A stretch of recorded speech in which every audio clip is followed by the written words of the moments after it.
Hello everyone, hope you're doing alright, I hope you're keeping safe and I hope you're keeping sane. Today's video is going to be quite a serious one. It's going to be quite an introspective one. It's going to be talking about a particularly dark time in my life and in my addiction prior to my most recent long stint of recovery. It's something that's bound to make me emotional. In fact, if I already look a bit emotional, it's because this is my second attempt at recording this video. I was invaded by a bumblebee that came into the conservatory, so I had to rescue him.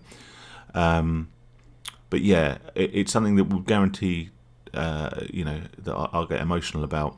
It's something that's probably going to be quite hard for me to talk about. But because as addicts we often have overlapping experiences in our recoveries, whilst I always say everyone's recovery is different, our experiences quite often overlap. I think it's important to talk about the worst bits because it lets people who might be suffering in the same way know that they're not alone. And hopefully, whilst I never hold myself up as a sort of a beacon of, morality or how you should live your life, because I'm not, it will hopefully demonstrate that actually, however low you feel, there is at least an improved version of yourself waiting for you, once you get yourself into recovery. So I will preface what I want to talk about by saying I'm not a religious person. I would deem myself a passive atheist, and by that I mean I don't believe in a God. But I'm not the type to run into a church and tell everyone that they're idiots for believing in a God. I believe as long as you don't negatively impact others with your religious beliefs, that if a religion gives you meaning, purpose, comfort, pleasure, sense of community even, then there's no harm in that. Yes, I will save you or spare you my opinions on organised religion and on certain religious types, but as an overview, no, I'm not religious, but I have no issue with those who are, unless they use it as a way to perpetuate other more destructive forms of behaviour. So with that said, I do believe that life has an inherent purpose, an inherent value, and I believe that inherent purpose and value is in life itself. To give a little bit more of a context, I said in a previous video that recovery to me is not a destination but a journey, and what as cliched and wanky as that might sound, I believe that's how I have managed to be thus far successful in my recovery, because I'm not looking to achieve an end goal, an end result. I'm not aiming towards being sort of 5 years off gambling or 10 years or 20 years. I'm just here, I'm just living the recovery. Ultimately the goal has to be, doesn't it, to die having never gambled again, but that sounds like a horribly morbid and depressing goal in life. So whilst I believe that gambling, and so in the same way that I believe that sort of gambling recovery is a journey, I believe that life is indeed a journey. And once again, it sounds a bit cliched and wanky, but I don't believe there's an inherent goal or we have an inherent purpose on this planet, but to live our lives. And that life that we live and all the good things that come along with it, amongst all the struggles and the pain and suffering and other things, are what gives life its inherent value. So I don't feel the need to search beyond my own existence to find a greater purpose for it. However, whilst that sounds quite good on paper, that wasn't always the case. During my darkest times of gambling addiction, during the worst cycles of my addiction, and at a time when I was in a reasonably self-destructive state, I managed to convince myself that I didn't have this set of values that I pretty much held my entire adult life. I managed to convince myself that I was somewhat of a nihilist. Now, for anyone watching who doesn't know what a nihilist is, and fair enough, I didn't really know that much until I started identifying as one. A nihilist is someone who believes, as an overview, that life has no inherent value or meaning or purpose, and that's our own lives of those and lives of those around us. Taken to extremes, nihilism leads to sociopathy, psychopathy as well, at an absolute extreme, and obviously that's somewhere you don't want to be. But I managed to convince myself that I was a nihilist, and that I personally, my life and my being, had no inherent purpose or value on this planet beyond its own existence. So this actually allowed me to perpetuate my bad behaviours and ultimately my gambling addiction. If I was to believe that I didn't have any meaning and my life had no value, then what would it matter that I was destroying it with this addiction? And by adopting that mindset, I was able to continue this addiction. And this all ties in a way to what I was talking about previously, about the lies that we tell ourselves when we're in the midst of gambling addiction, or any form of addiction in that case. We tell ourselves lies because it allows us to continue gambling beyond when the logical part of our brain tells us we need to stop. And this was the ultimate lie, in a sense. I was telling myself that I didn't care about living or dying, and that I had no inherent value. Because by admitting that, I could then go on and, act in a plethora of self-destructive ways and indulge in self-destructive behaviours, the primary one of which, of course, was gambling. I think a light-hearted sort of pop culture reference to this would be the Motorhead song Ace of Spades. The line is, as I'm sure we all know as gamblers, we like to listen to gambling-related songs, don't we? I know I'm going to lose, and gambling's for fools, but that's the way I like it. I don't want to live forever. And in a sense, this is almost the mantra by which I chose to live. I knew I was self-destructing. I knew I was causing all this harm to myself, and in a sense, I was destroying my own life. But what the hell? If my life doesn't have any value, I can continue to do this with effectively a clear personal conscience.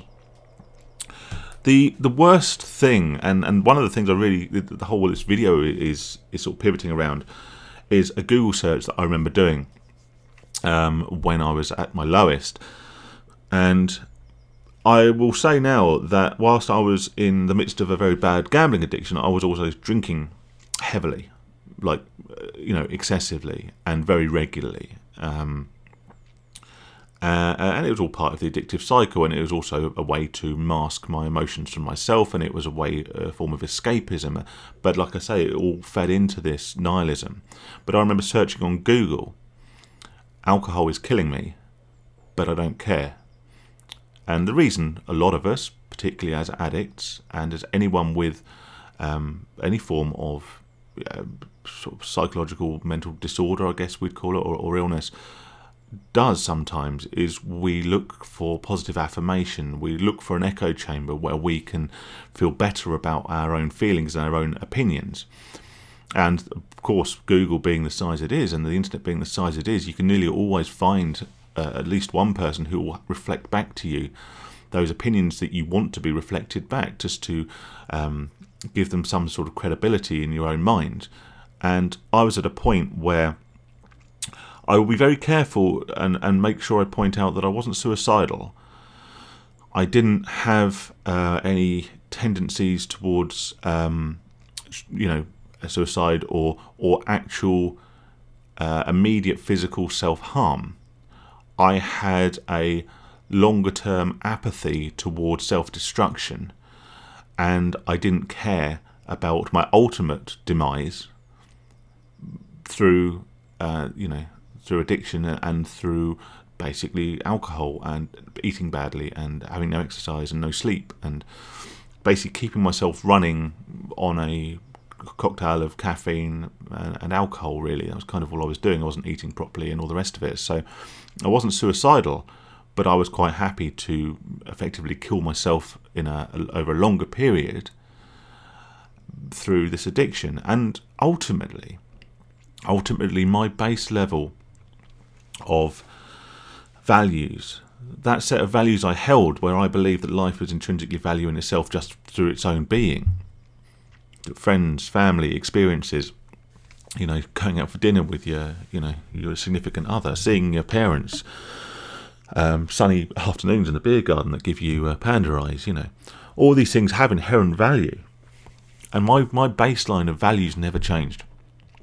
But I was lying to myself. I was convincing myself that I was a nihilist, that I was borderline a sociopath, and probably not a billion miles away from being a psychopath, because by convincing myself that this is actually my real belief system, that I had no value, that I could continue this self-destructive path, I could continue these self-destructive behaviours, and ultimately just continuing your cycle of behaviour is the easiest. It's the path of least resistance, isn't it? Recovery is hard. Getting into recovery is hard, particularly the early stages.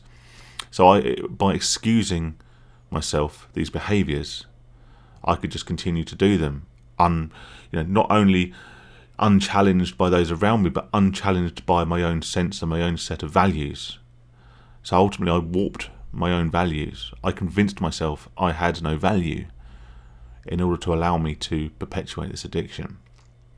And like I say, for me, fortunately, I came out the other side, and I will honestly say I've never been happier than when I've been fit and healthy and eating quite well and drinking less and totally free of gambling.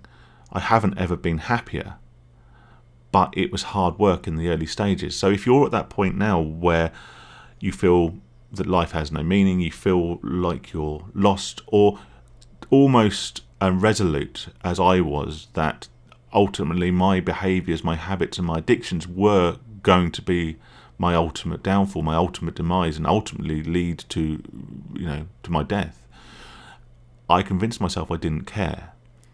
But fortunately, those real underlying values never went away, and it was them and a combination of blocks and procedures and all the stuff I talk about all the blooming time, right? All of that came together and allowed me to come back out the other side. My concern is that looking back, I might not have been subject to that perfect storm that allowed the recovery, and I could have continued down that path of nihilism. And whilst ultimately maybe I wasn't ready to die and I wasn't suicidal, who knows at what point my habits could have led to something much more serious, or something that became irreversible. And I'm just very, very grateful that I didn't follow that path. But if you're on that path, then you're not alone. But please seek help, not from me, not from my comment section, although I'd really appreciate everyone in the comment section helping each other out. But please seek help from a professional. If you're feeling self-destructive, if you are self-harming, either in the truest expected sense of the word or through self-destructive behaviours, then make sure you speak to free counselling. Samaritans, for anything immediate, they're really amazing people, do amazing work, and look after yourself, because the future self, you in however long time, when you're in recovery and you're feeling good, will thank you now for taking action and for not continuing down a self-destructive path as I could well have done.